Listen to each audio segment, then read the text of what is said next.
don't. Vaguely, That's vaguely. what Zoom reminds me of. I see Kenny, I see Barbie, I see Joey, I see Linda. Are you ready to let the peanut gallery in? Yep. Here we go.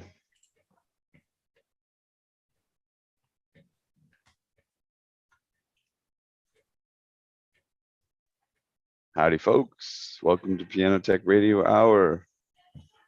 Lovely to have you here this week again. We have a great guest for you today. We'll get started in a minute once people officially shuffle their feet into the Zoom room digitally.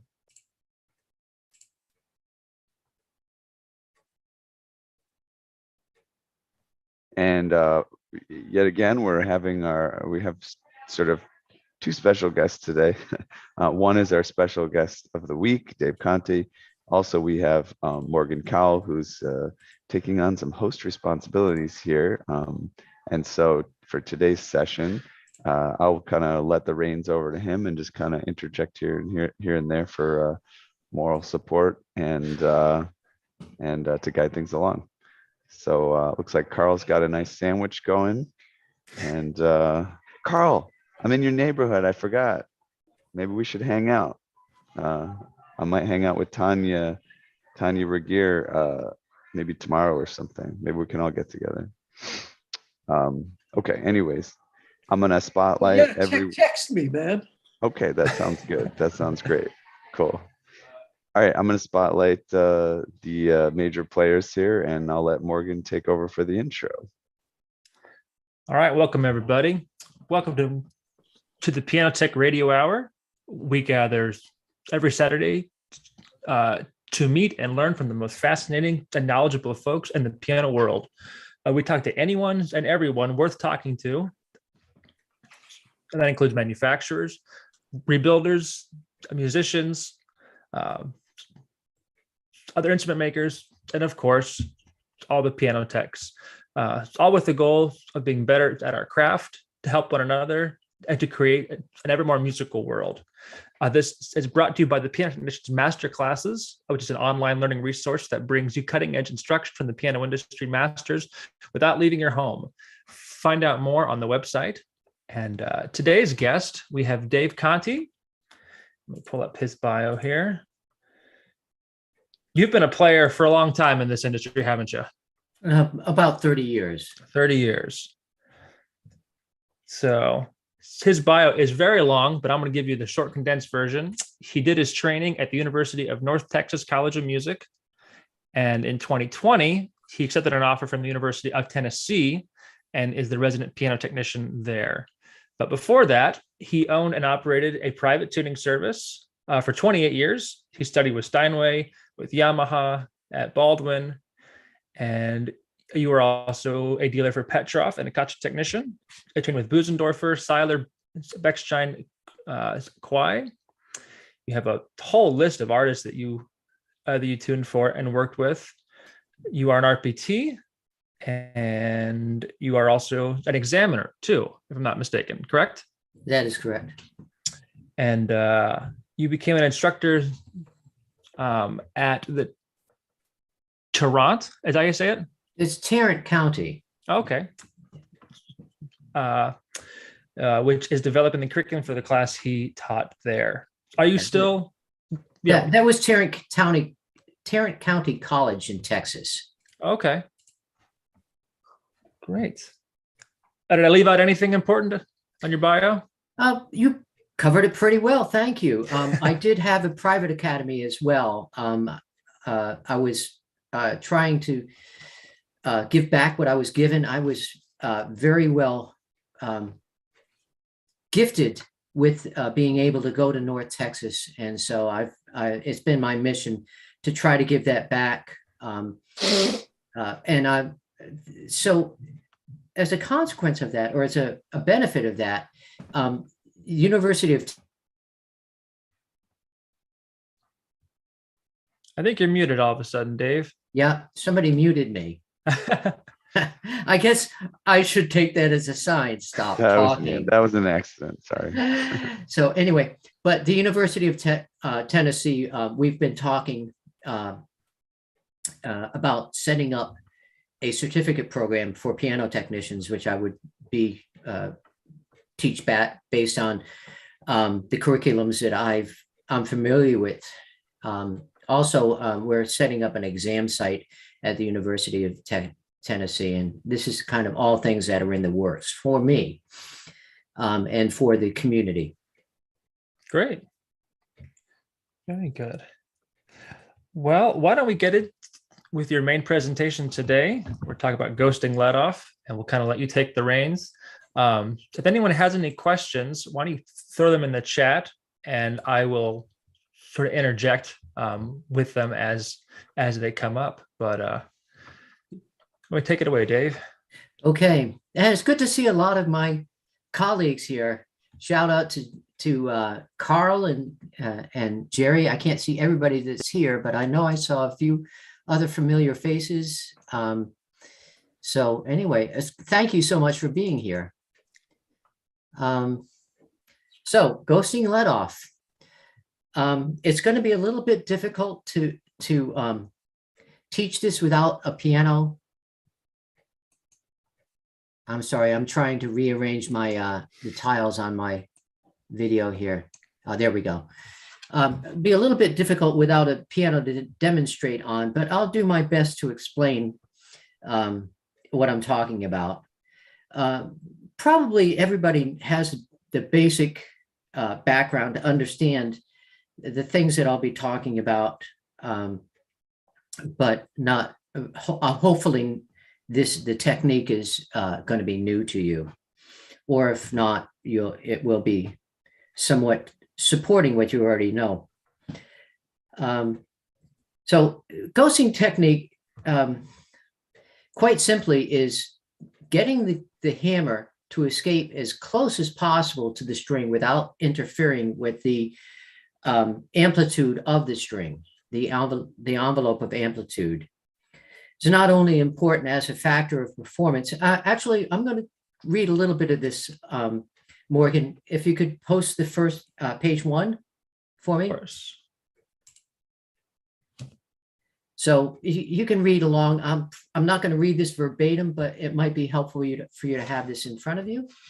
So it's not only is it important as a factor of action performance, but if done right, ghosting technique can help focus tone. And I think that's the major point that I'm trying to get to here, and maximize ring time. Of course, there are other factors that are influential here: the condition of the belly, condition of the bridges and strings, the action itself, the hammers. All of these will play, but assuming that we've got something at least decent to work with, this is a really big way to focus in at least one component of regulation.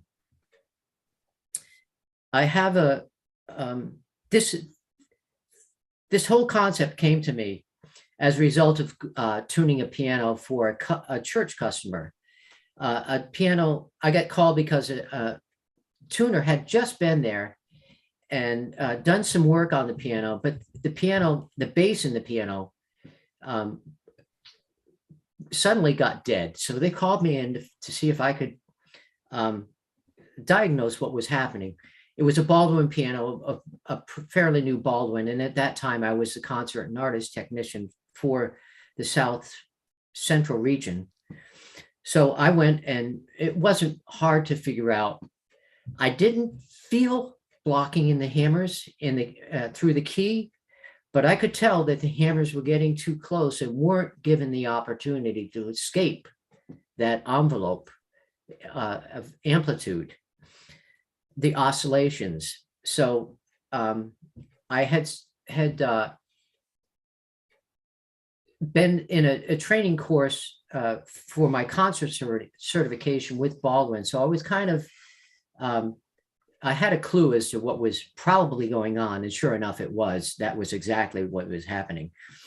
So I did some let off regulation. Most of the rest of the piano was pretty good. It was a fairly new piano, but the technician, in his zeal to get better repetition out of the piano, actually made the whole situation a little bit worse.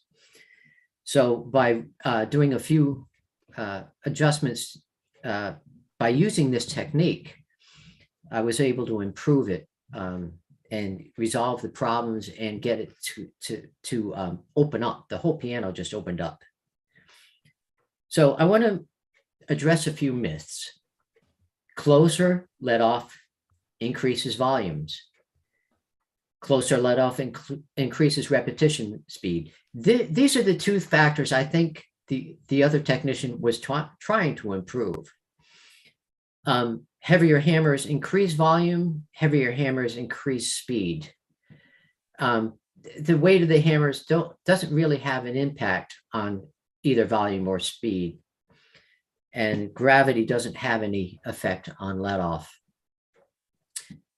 Influential factors that we encounter: inertia, the tension. Both of the people understand tension of the hammers. I think a lot of technicians understand the tension the tension of the strings, most technicians understand, but the tension of the hammers, some technicians understand, but it's an unknown concept to other technicians.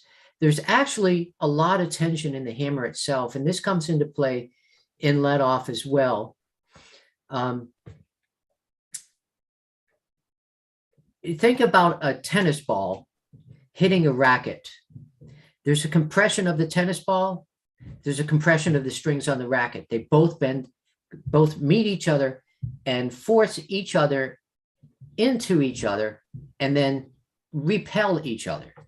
And this is one of the concepts I'm taking advantage of, I guess leveraging as a part of the ghosting technique.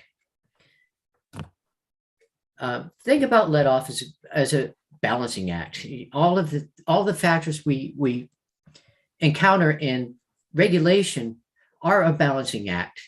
You know, we have a lot of materials that give us specifications, but if you talk to an experienced technician, he'll tell you that you can't ever get a piano to regulate exactly to the specifications that are published. There's always a deviation. If you try to screw them into or nail them down to the specifications in a book, it ain't going to work. You have to let the piano tell you what that piano wants. That's another concept that I learned from Baldwin. So regulation is really a balancing act, and let off is just one component of that regulation. You have to get a balance between all the forces: the velocity, the forces acting on the string and the hammer. And ghosting is a very precise way to dial in this. Again, if it's done right, you'll be amazed at how much the piano just opens up. Ring time is improved and tone is focused. Can you scroll down a little bit on that, or reduce the size?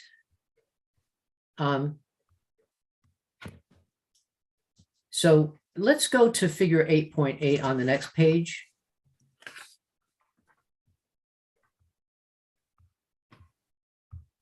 So again, thinking about the tennis racket and the tennis ball.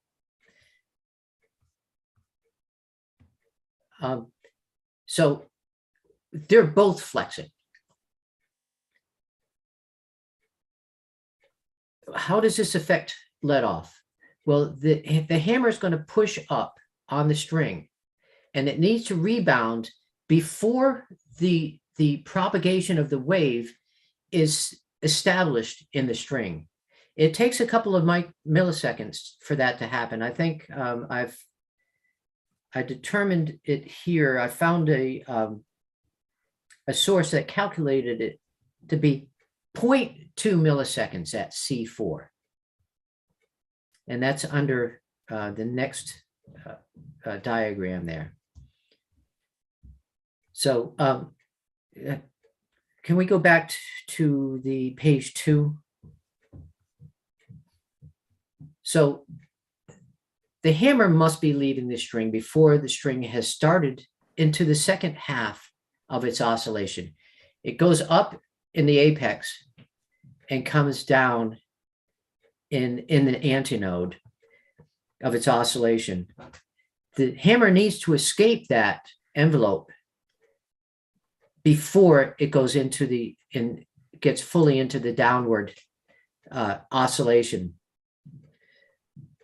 or there will be interference. And that's what I found with the bass section in this subject piano. The wider the oscillations, like with the bass strings, have pretty huge oscillations. Up in the high treble, they're almost indiscernible. So by definition, let off is going to be a lot wider down at A0 than it is at C8. So you have to let the strings tell you where that envelope is. What is the minimal amount that you can get close to the strings, the minimum space that you can have between the string and the hammer. Most of the sources that we have for technical specifications give very general specs on this, that it's somewhere around 1/8 of an inch on an upright piano and 1/16 of an inch on a grand piano. Well, if you try to make all the notes in the bass strings, especially on a concert grand, let off at 1/8 of an inch, you're going to have interference. I mean, 1/16 of an inch, you're going to have interference. It's probably going to be closer to 3/32 seconds, maybe even a little bit more. And up in the high treble, you're going to get the hammers to almost block before you get interference. But there's still a ghost, and that's where this term comes from, a ghost of space that has to be there, even when the hammer is not encountering the envelope of oscillation. And I think it has something to do with,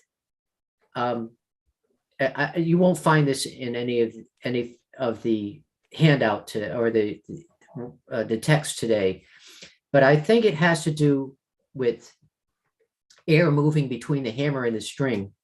As much as that seems it's insignificant, I think there's still something to it. When I did some training with Shigeru Kawai, one of the things they showed me, they demonstrated, was the angle of the back check. Even though there's no difference in the hammer or the space, the angle of the back check made a significant change in the tone that was coming out of each note, how bright it was, how full it was. I don't know why that happens, because it happens after the hammer is already traveling away from the strings. But it was unmistakable. And I think that there is the same principle exists with hammers, even when they're not touching the string at any time after they escape. In other words, they're not being interfered with by the string. The string is not being interfered with by the hammer. There is something there's a limit to how close the escapement can be to have a healthy tone. So, but getting back to the explanation that I'm outlining here, if you interfere with the string, if the string is interfered with by the hammer before it escapes the vibration of the string, there's going to be a consequence. So in the example that I gave, the wave propagation was fast enough that the string was trying to move into the deflection before the hammer could actually escape. If you'll go to page 3, you can see it in the first diagram there. And I've lost the figure number. It's figure 8.6. This is a graphic explanation of how much compression there is in the hammer. So you're having this moment of where the hammer is compressing and the string is deflecting before they get away from each other. And if the hammer is propelled before it escapes too close to the string, you're going to have this interference. So you've got to account for not only the motion of the hammer, but the compression of the hammer and the bending of the wire.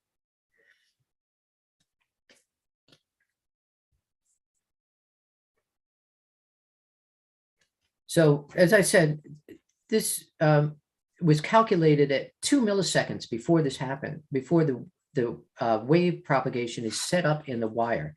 And it happens really fast. You think that wave is traveling from the hammer. The string is going up. It's traveling back to the bridge and reflecting back to the hammer and back to the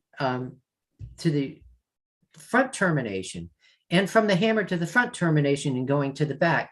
And all of this is happening within 0.2 milliseconds. It's 0.2 of a millisecond. It's very fast. And the hammer, I guess, they've done some studies that have measured the hammer velocity. And I think the fastest that a concert hammer will move is about 90 miles an hour. And I think that's way slower than 2 milliseconds. Was there a question there? I don't have chat pulled up because I'm full screen with this document. Okay. So yeah, I do have a question here. I wonder if the hammer felt absorbs the vibrations from the air, even if it's not touching. I think that's kind of what what Shigeru Kawai was trying to get at. And I think that may be the reason that the tone changes, is that the hammer may be absorbing some of the air around it. That's a very good observation, Josh. Is ghosting let off a concept or a technique? Well, I think there's a chicken and an egg question. One, I don't think is exclusive of the other. Good question, though, John. Thank you. So where was I? Ask an old guy a question and you're sure to get him off track in a hurry. Again, and this is going the wave propagation, the let off allowance, all of these things are going to vary greatly from piano to piano, even from one size of piano in one brand to another. It depends on the scaling, string tensions. Higher string tension is going to set up a lot more quickly than a lower tension piano. So I know there's really not that much difference between a Steinway and a low tension Yamaha, but there is some difference. And this all has to be, we're not going to sit down and calculate all of this stuff. There's just too much to it. But knowing a lot of this stuff will be helpful for you to understand what's actually happening and how to get to where you want to be. Okay, can we go to, actually, yeah, let's just stay at this slide for a minute. Yeah, right there. So this is a graphical illustration of the time that the hammer is actually in contact with the string. And again, here, 2TH, that represents 2 milliseconds.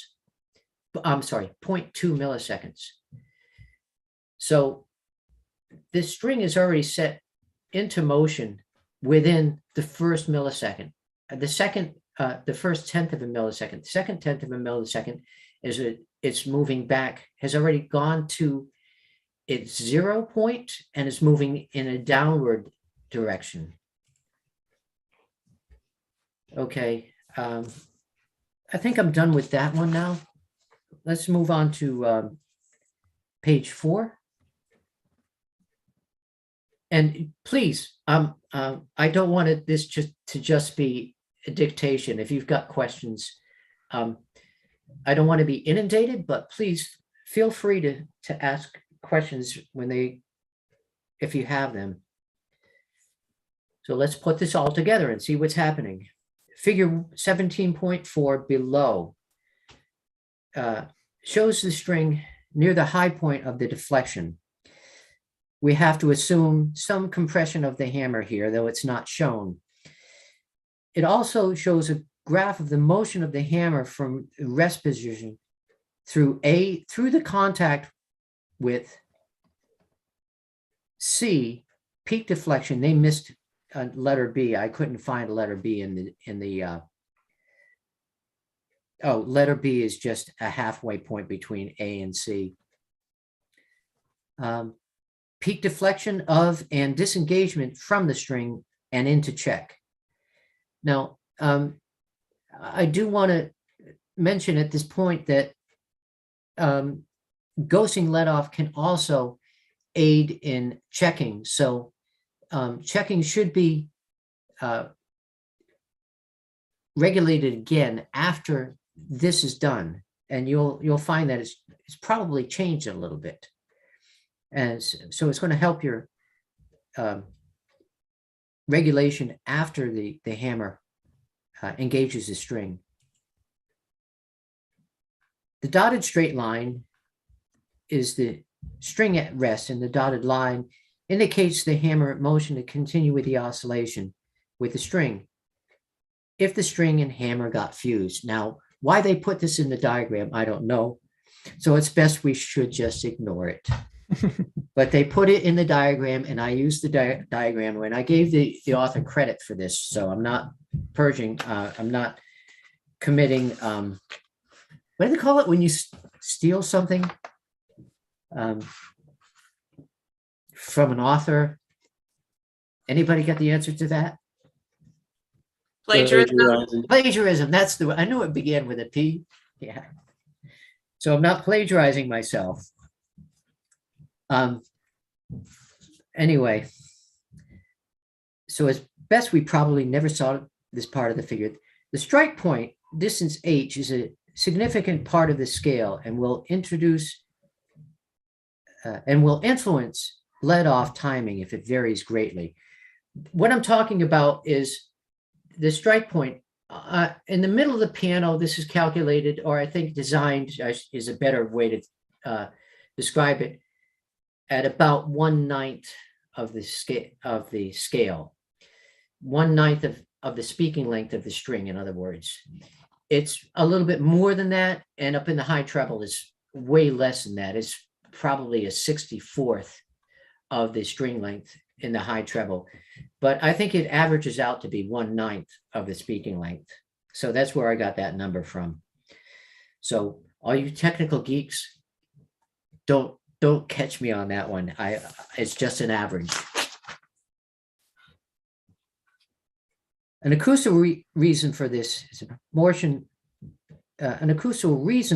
that the hammer blow is an evenly divisional proportion of the string and the reasons that is calculated this way is it will defeat the nodes of the string and the overtones at the nodes 4, 8, 12, and evenly divisible factors.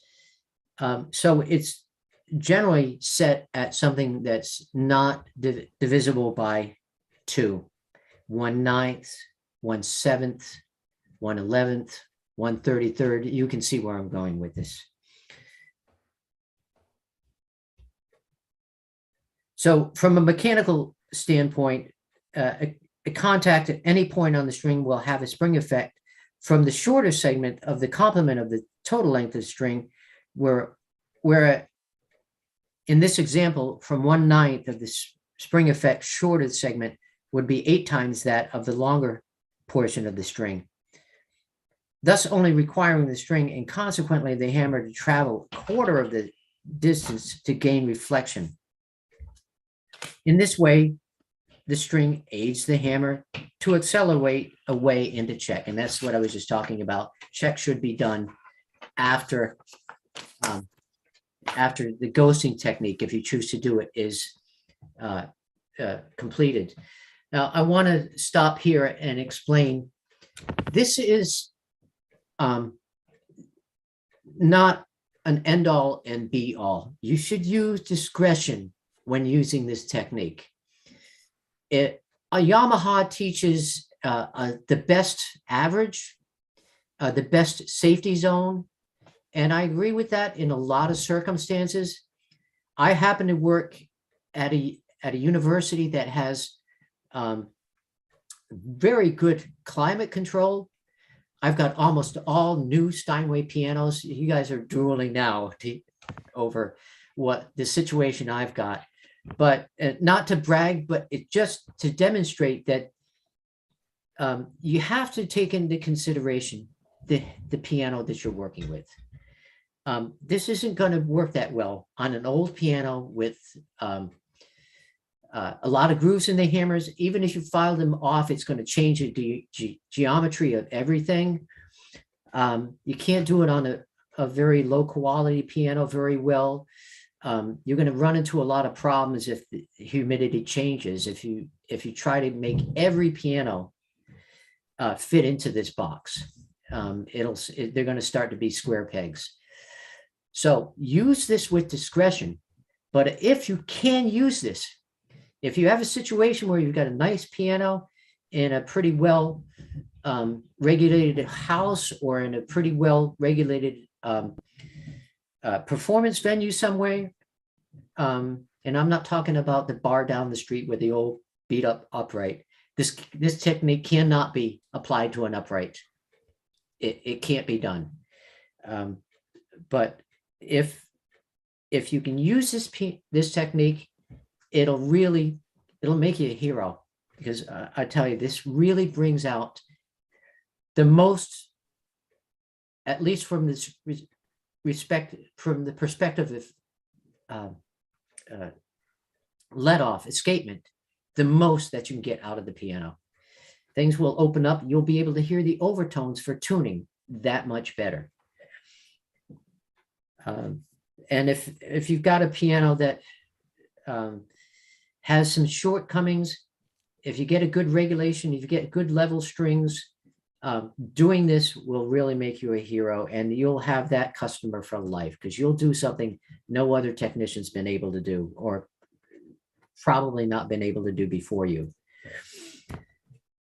So now the caveats. Again, some additional caveats. The piano must have a sostenuto, which is well regulated. You'll need that sostenuto.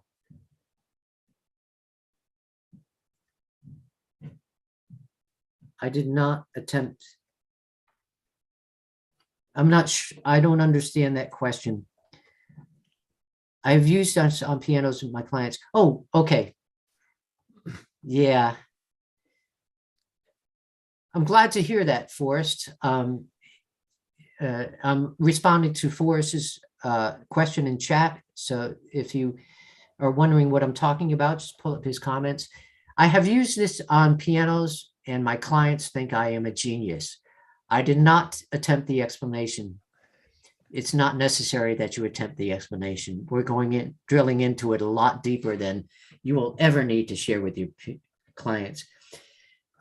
All they need to know is that you improve the piano. I didn't tell my church client what I did. If I had, I would have just seen their eyes glaze over. Remember that most piano owners, while they think they know, especially if they're good players, they think they know a lot about pianos. bless their hearts, they just don't. They don't understand, most of them, unless they're technicians or have had some training. They don't understand what we do. They will have to be pretty sophisticated to understand this. So don't bother. Don't give them more than they can chew. So anyway, getting back to what we need in the piano. So you have to have a good functioning sostenuto, because you're going to have to use that. You can't use the damper pedal for this. You just won't be able to hear, once you get enough of the notes excited, what you need to hear on this one individual note that you're working on. The action must be firmly bedded. That's a good starting point for any regulation. And you can't do this because everything's going to be moving. Even if the rest of the regulation was done fairly well, it was done in error because it wasn't bedded well. And the action's going to be moving, and you'll be trying to hit a moving target. You won't be able to get this to work. The strike point must be optimized.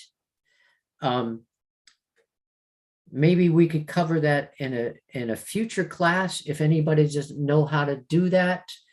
The best thing that I can suggest on finding a good strike point is, don't use note 88. Use some note between 78 and 80 to get your strike point. Anything above that is a wish that the factory did a good job, but use some note in the mid-high treble around 80 to find your strike point. Slide the action in and out, keep playing the note until you get the best projection on that note.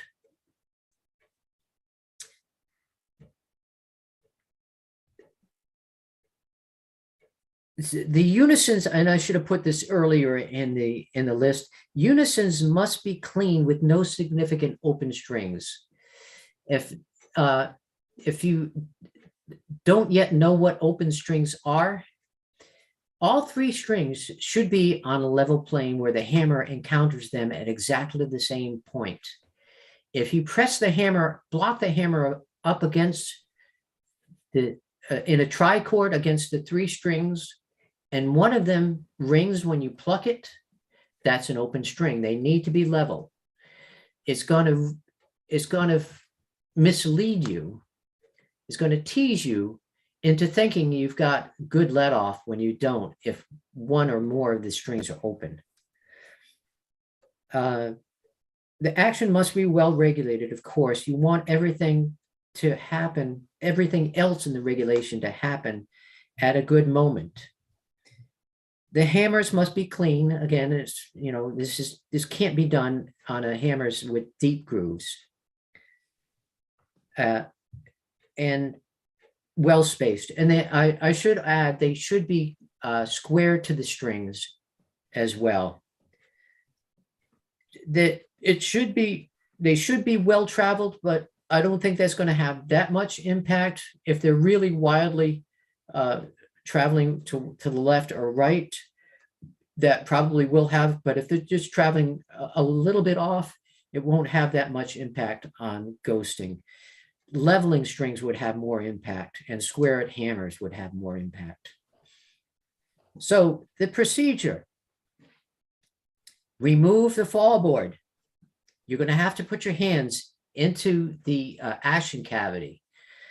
So when you remove the fall boards, make sure you put the cheek box back in place. Strike the note. I think I got my procedure a little bit out of order here. I'm going to improve it verbally. Press the key and then depress the damper pedal. Then you can release the key and restrike it with force. You want to get that string moving and then press it again.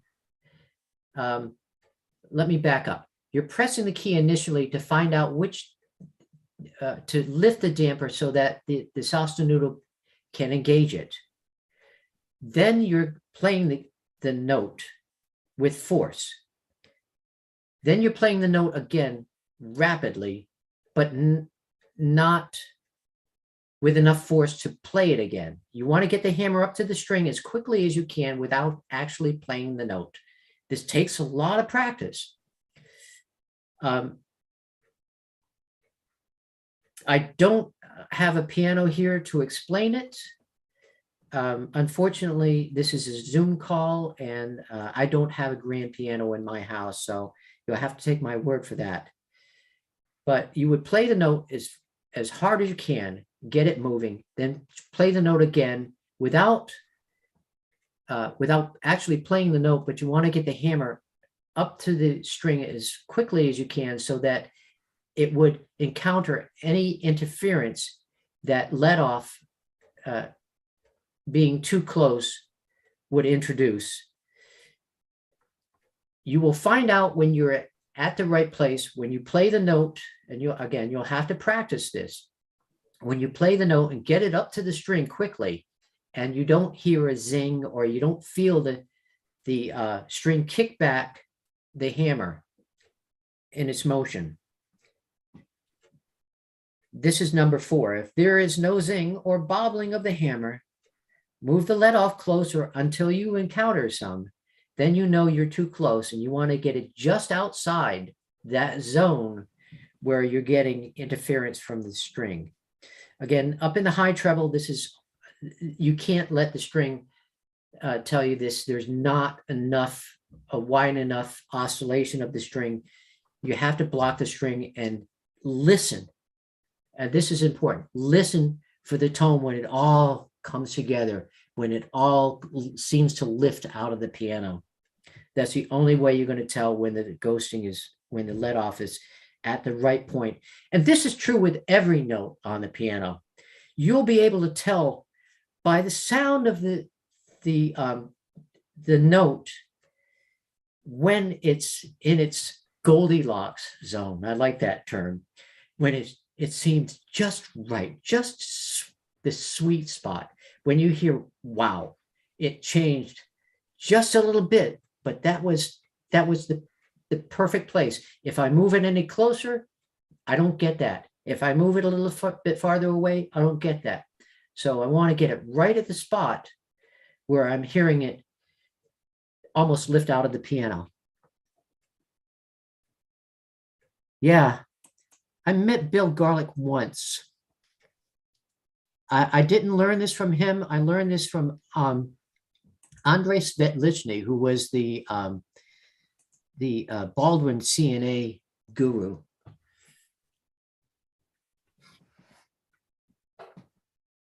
See, you ask a guy a question, old guy, blonde, a question, and you get him off track. So move to the next note and repeat this procedure. Continue through the scale from 1 to 88. Stop at note 88. Practice, practice, practice. Your hands and your ears will be your best teacher on this. If you understand the concept, you can do this. I can't demonstrate how to strike the key and get that note to repeat. Hopefully I've explained it well enough that you get the concept. You can play around with it until oh yeah, this is what Dave was talking about. I got to get the hammer up to the string quickly, but I can't do it hard enough to actually play the note again. So, questions? On number 4, actually, the zing makes sense because you're going to be hitting the string, but the bobbling of the hammer, why are you looking for that? And how would that correspond with how close you are to the string? Well, in the bass, the strings will actually kick the hammer away. You can feel it. When you get it up there, it'll actually knock the hammer back out of its oscillation. As the strings have a smaller and smaller envelope of oscillation, you'll just see the hammer bobbles, kind of like when you don't have deep enough aftertouch. Okay, that's what I was thinking of. Yeah. But okay, that makes sense. Very similar. It's hard to tell the difference when you get high enough up into the scale. It could be aftertouch, and you'll have to check that. But in the bass, you can actually feel that if you press the key and press it again, the hammer goes up, it'll actually kick the hammer away from the string. You can feel it. Yes, you can have drop. Well, I don't think the drop being too low would affect this. Drop being too high would affect it, because then you wouldn't know if it was actually drop, or if you were actually even escaping. You can get drop above the let off, and you can get fooled by that.